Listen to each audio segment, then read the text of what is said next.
Hello again. So, in the course of making and publishing my last couple of videos covering this rather nifty little new Behringer synth, the Pro VS Mini, it came to my attention that there was quite a lot of confusion circulating about how the core of this synth, the vector synthesis, actually works in practice. I was one of the people who maybe imagined that it would involve a lot of real-time playing around with the joystick, making sounds evolve manually. And I think a lot of people were expecting that, and then when they did that and it didn't make a huge amount of difference to the sound, they were thinking something was wrong. And it turns out that actually the joystick is really more for being used in the process of creating a patch. You can use it, but with every note it resets to center essentially internally. So on long sustained notes you can move it around and get some effect from it. But if you've got rapid series of notes, you're not really going to notice it. And also it's only an offset to the mix envelope. So if that's doing quite a bit anyway, then you're not going to really be able to notice a great deal of effect when you move the joystick as it's playing. So I thought I'd just devote a little session looking at how to use the joystick to program sounds, and then the mix envelope basically automates that for you as to how you depending on how you program it in. So there's a couple of main use cases, I guess, for how this vector synthesis of mixing between the different waveforms over time, where they really come into their own. And that is with percussive sounds, where you want quite a lot of change in the transient, and also long evolving pads, where it really becomes a fantastically powerful tool as well. Today I'm going to have a little look at the long evolving pads that can change over time and be really quite engaging. You can immerse yourself in these deep sounds. So I'm going to create something a bit like this.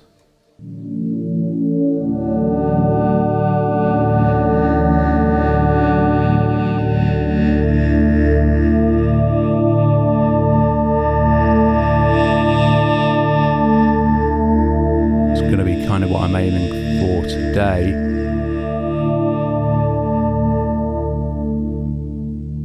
So let's have a little look about how you might go about that. So I'll start by initializing the patch. Go to function init. And that gives us a sawtooth on oscillator A, and then the other three oscillators are silent. So it's quite a bare bones starting point, as you would expect. And the thing basically to get in your head when it comes to programming these sounds is that you've got 5 mix points numbered 0 to 5, and you've got the 4 envelope settings, the mix envelope settings, and they correspond to the mix points 1 to 4. Mix point 0 is where the sound starts when you first press the note. So that'd be mix point 0. Then as you hold it down, it goes through mix point 1 and 2 and 3 in the attack phase, stays at 3 for the sustain phase, and then when you release it goes to mix point 4. And it's not quite as simple as that, because there's various loop settings where you can get it to go back through 0 to 3 in different patterns as well, and with different amounts of repeats. So there's a huge amount of variations once you throw in the different waveforms that you can include. And also the way the mix envelope R1 to R4 works is that these are actually the rate at which the change occurs between these mix points. And these mix points are all on this 2-dimensional vector space that is represented by the joystick with the 4 oscillators at each point and various mixes between them. I guess the best place to start is to just give us some waveforms to work with on all the oscillators. I'm going to go with the vocal waveform, which is number 48. I'm just going to put that on all of them to start with.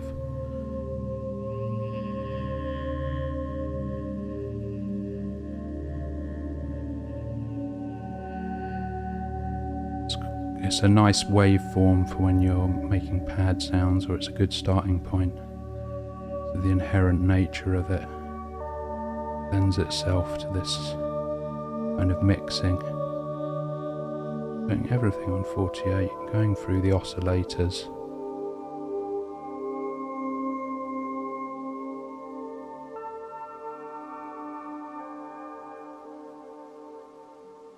Okay.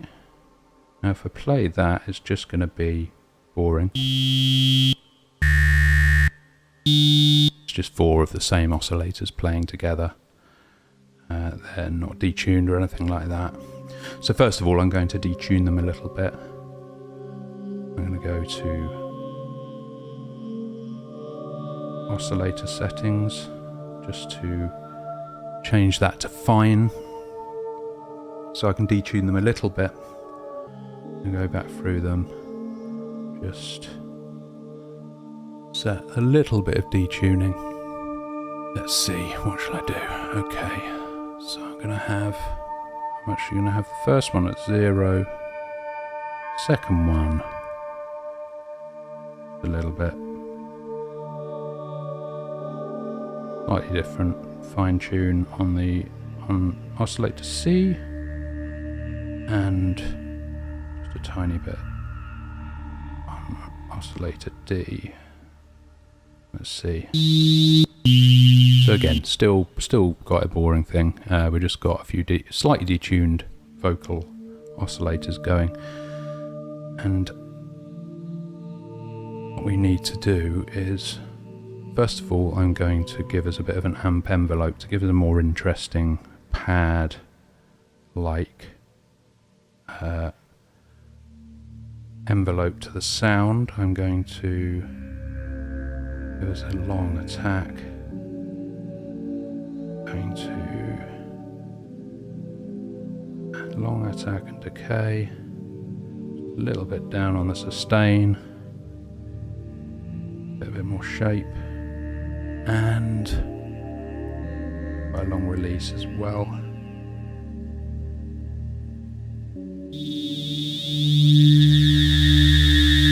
At least it's starting to sound a bit more pad-like because we've got that gentle attack. Bit of a swelling effect. Now we can start to look at the mix envelope functions, which are under Func Mix Env, number 13 down there. And there's 3 parts to this. The first is the loop type. There's various different loops from 0 to 3 and 1 to 2, things like that. And also you can go up and back down again, like a kind of ping pong effect, which is often quite nice for the long evolving sounds. I'm going to change that to 0 to 3 and back again. And then the second menu under here is the number of repeats. So you can have 1 to 7 repeats, or you can have a continuous one, which I'm going to do. So when you hold the note, it'll just constantly be doing that looping between 0 and 3 and back again. Actually, you know what? I'm going to make that 1 to 3. Okay. Now here's the bit where the magic really happens, is the third section of the menu under Mix Env, which is where you set the points using the joystick. The points that I was talking about, 0 to 4. So there's 5 points. 0, the first point, is what happens when you first start the sound. Then during the attack phase, it goes to 1, 2 and 3 based on the rates you set in the envelope, and then it will continue to loop if you've got that going on. If you've set it to loop, that's when it will loop, when you've got it sustained, and then when you release, it'll move on to mix point 4.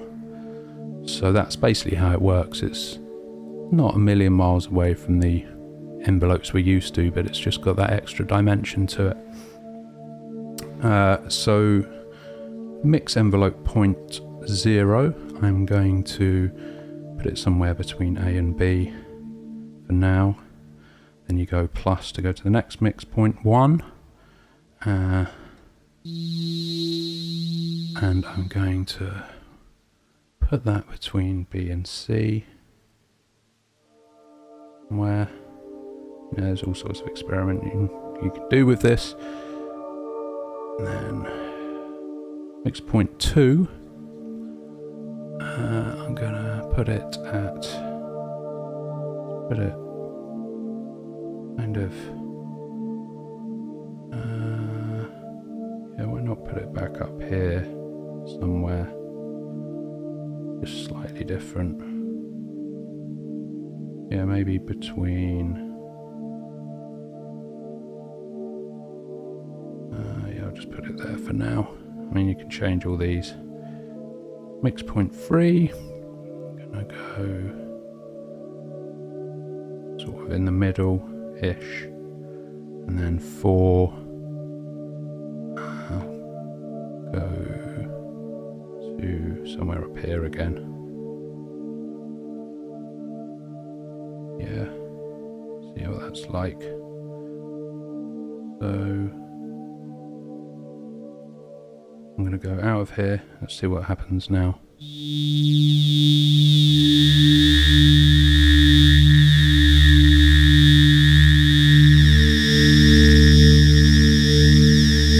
you can already hear how it's starting to evolve a bit. At the moment we've just got 4 oscillators tuned to the same octave but just detuned, so there's not a huge amount going on, but you can already hear the movement.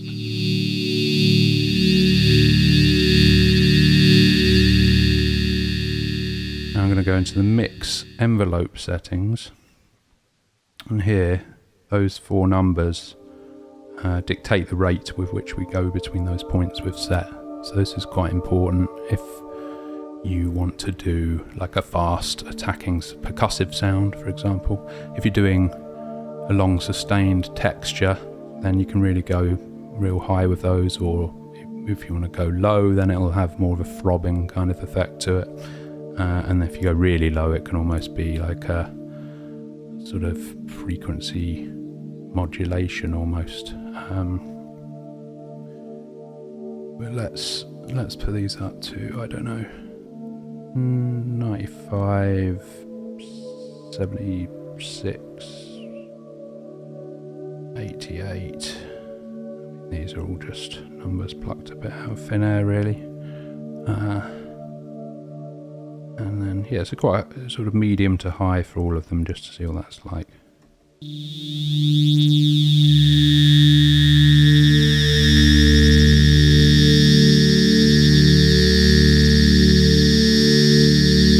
You got a feeling of movement through that.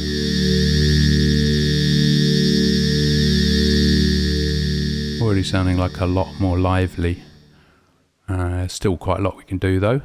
What can be quite interesting is if you set oscillators to different semitones as well, so you get a bit of a, you know, maybe some fifths coming in or higher octaves. So I'm going to have a little look at that. So I need to change the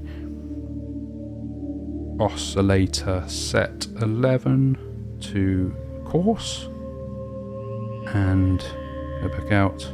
Now go back through my oscillators. I think I'm going to keep the first one, oscillator A, at the root tone. I'm going to put B and C up to a fifth, so up to 7 semitones. And maybe let's put the last one up all the way up to 2 octaves up. Just see what that's like.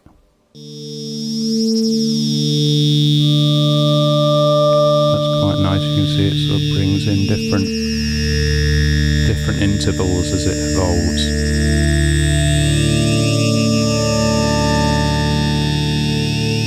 Which can be a nice effect.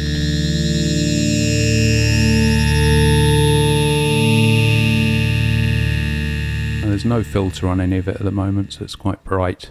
So let's maybe put a bit of filter envelope on there. Function 12. Let's go up to 30 something, 35 say. Why not? And we need to set the filter envelope as well. And again, we're going for a pad sound, so nice long attack and decay. Sustain down a little bit just to give it some shape, and then long release.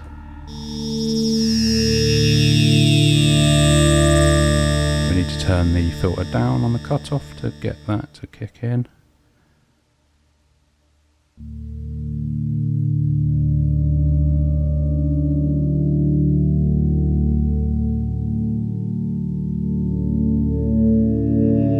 That's sounding nice and warm and dreamy. If, like me, you like your lo-fi ambienty soundscapes.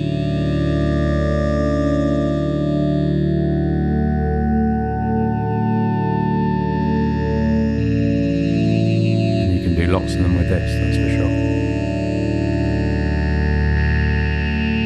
Maybe a bit of resonance, a little bit.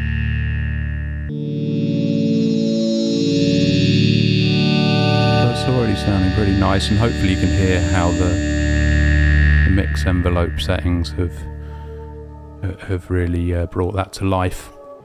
I hope that makes sense. And I'm going to add a bit of the chorus, because that's almost always a nice addition, a nice little chorus. So I put both of them at 10 o'clock-ish. The rate and amount, let's see.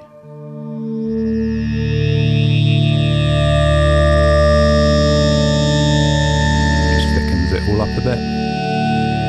Rude not to. And we could put some LFO on the filter and oscillator frequency to give a bit more movement as well. Let's put just a little bit, I think. We don't want loads. Just have fairly low settings on the filter LFO. And some even lower on the frequency LFO, because we don't want it to be too obvious, like a vibrato effect. I just want a bit of movement to make it a bit more vintage.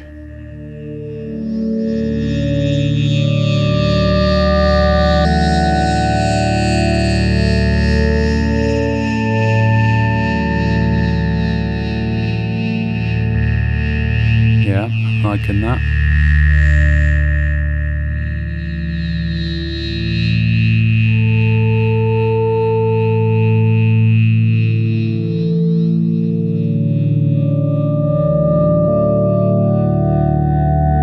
Play that for ages, just kind of, even just single notes is nice.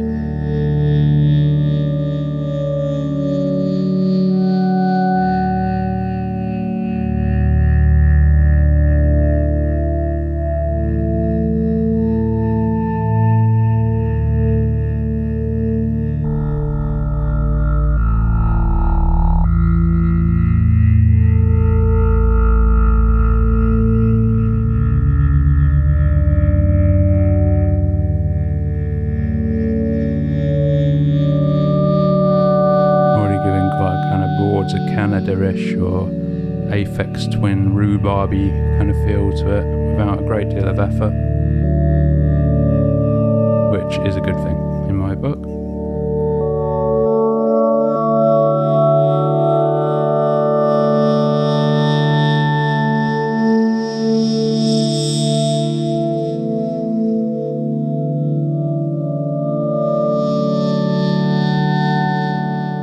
Yeah, if you want to experiment, you can, do some shorter times on the mix envelope points. You get like a faster oscillation.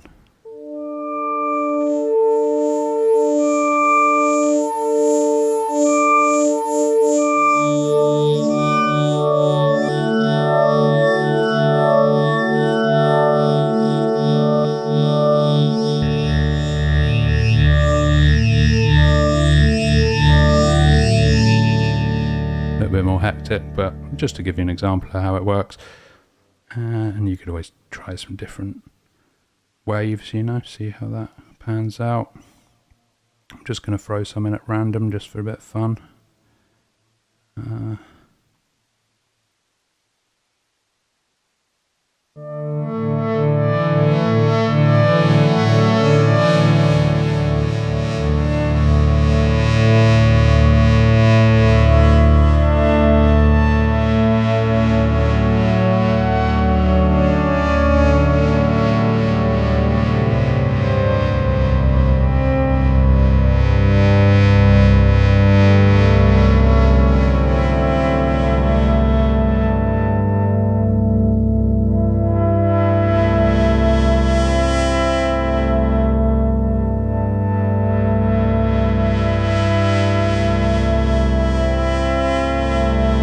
Pitch LFO up just for a bit of fun, with a completely busted tape feel.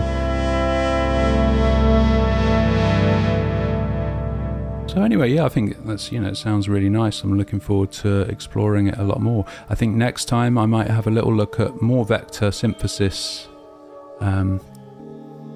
tutorial action, but looking more at percussive sounds, because that's another strength of this synth, I think. So I hope you enjoyed that, and see you next time. Let us know in the comments if there's anything else you'd particularly like to see. And thanks for watching.